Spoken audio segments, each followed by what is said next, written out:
welcome back, Michael. We're going to have to make this a quick one. It's the 12 days of co-sell Christmas. So, Oh, goodness. so 12 questions, 12 answers. We'll try and keep it to about 12 minutes, maybe a little bit longer. Okay, so day one, the big theme. In one sentence, what did 2025 teach us about partnerships that people feel it hurt? Change is constant. And I think you have to be adaptable. Like your playbook has to be adaptable. And the entrepreneurial, curious mindset will probably still win in the end. And Yeah. then specifically, I can point that to AWS completely changed this year. All the rules of their partner program, all the rules of their employment, all the rules of return to office, like their business while growing massively, just their business changed, their programs changed. And then you as a partner, everything changed on our side. The market was flooded with a bunch of other pals. There weren't as many jobs. You and I both know people where expectations didn't match reality. A lot of our friends and peers had a job one day, no job the next day, and Yeah. then the market is saturated. So just change. Nice. Okay, so day two question. What was the most overhyped partner activity in 2025? The one that looked festive, but then delivered nothing. I have to be careful with this answer. I have this style that if I don't expect anything, I'm never disappointed. So I would say very few programs and very few things of hype ever disappoint me because I go into them with pretty low expectations. But again, we're a few weeks past reInvent, and obviously there's a lot of things that were launched and programs and this and that. I can think of a bunch of things that I think were good, but they feel and sound bigger. If I had to pick one thing One thing that was overhyped. in the partner program, I would say one that I was really excited about and it just turned out it's harder for us to do was there's this partner PRM. It's like the tagging. Yeah. It's actually selfish for AWS, but I know. And then look, if I talk at Google or whatever, like they're all enforcing this. I just had a fun conversation with Google this week about the same conversation. But it turns out like the opinion that they had for how to do this, I can't do it yet. It's going to take me a couple iterations or the program a couple iterations of maturity. So I think it's like a little bit of hype. We were one of the launch partners, so I can't like, that's awesome. I was one of the launch partners, all that stuff. But the data we could control, I could do. It's the data I can't control. It was like, shit, we didn't think about this angle. And because you don't own the programs enough, it's hard. So I don't know. That's one program, but that's a good question. Sorry, I don't have a great answer. Okay, day three. What was the best play? What was the single best repeatable play that you saw this year? I wasn't really part of the momentum, but I would say because of the Gen AI push from AWS, well, I'll speak to peers, partners who could get the Gen AI competency, who could do a Gen AI SCA. I would just say those gifts from AWS, I have never seen in years and years of AWS programs. Getting mind share, building market share, at least it's how you use them, but the openness of the getting an SCA done with a whole bunch of gifts, I've never seen anything like that. So I would say that was both hype, but also like partners that were able to execute upon that. Awesome. Amazing. Yeah. Nice. Okay, day four, the naughty list. What should PALs, partner alliance leaders, stop doing in 2026 immediately? And these are good. You spent your time. It's hard to say. It's probably internal. Like I put a mirror up in front of a lot of these and I'm looking at me and my own company. A lot of this stuff is probably pretending, like putting the wool over your eyes and thinking that your company's misaligned expect or the partnership Yeah. is something that you're going to be able to solve for. The answer is maybe before you started, or maybe your version 2 or version 3 of that same hire, if the company's expectations didn't change for the role, they're never going to find the right person to achieve those outcomes. So Misalignment. misalignment, it all starts from if you expect realistic things, or if you have low expectations, I think everyone is, it's not perfect, but I think you find happiness. But if you have these grandiose expectations that no partners ever get, and some reason your little company thinks they're going to get them, and you personally are destined for failure, and your company's destined for, let's just say, repeating a bad story over and over. Cool. Okay. Day 5, the metric that matters. So if you could track one metric weekly to prove partner impact, what is it? Great question. I know the answer. I've never been successfully capable of measuring it because I won't get into the whys, but it also aligns is it's partner attached revenue is the right metrics to measure. That's basically a co-sell outcome. But the metric that you're after is comparing partner attached revenue speed and accuracy against non-partner attached revenue. There's reasons why I found that Salesforce, sales, timers, it's really hard to get that, but I'm not going to stop trying, and I'm not going to stop trying to put a story around that.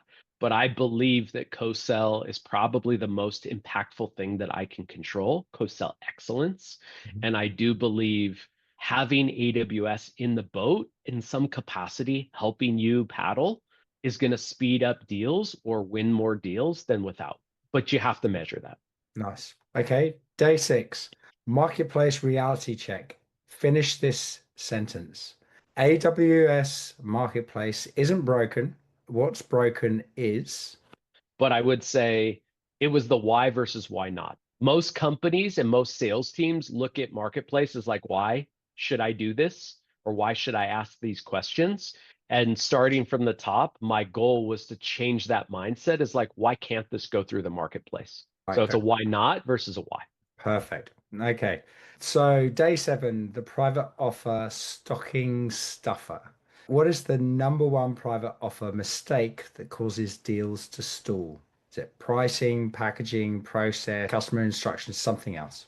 That's a good one. What do we think? If you think purely about the marketplace, it's probably just customers understanding, but also just like getting the customer's master payer or their AWS ID, right? And making sure that you have that and you're building your private offers against that. And at times with the sales team and everyone knows what to do and the expectations, it's actually just that. It's the basic thing is just getting the right billing account. So clarity, communication, and understanding.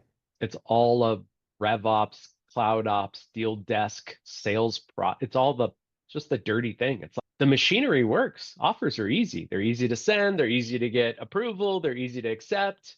But just getting to that point is hard. Okay. Day 8, the co-sell sweet spot. For you, where did co-sell actually work in 2025? So what stage of the sales cycle, particular customer profile, where did it actually work for you in 2025? Selflessly, it works at lots of stages because you don't know what the temperament, temperature, or what you're going to find on the AWS side. Selfishly, I would say usually it's the most helpful when we co-sell early and then we need help in our paper process or the procurement or the back half of the deal. So we've already achieved problem, business case, technical validation, and now we got to go chase money, which for a lot of companies is a second sales process. And especially if deals are destined to the marketplace, you have the best chance of any company to get AWS and that team to help you navigate and close that deal faster than you could do it on your own. I would say there's two companies chasing business versus one. Yep. I like that. The start and finish is always good. Day 9, the partner force multiplier test. When did guys, resellers truly add leverage in 2025? And when were they just expensive Christmas carolers taking margin? That's a good one.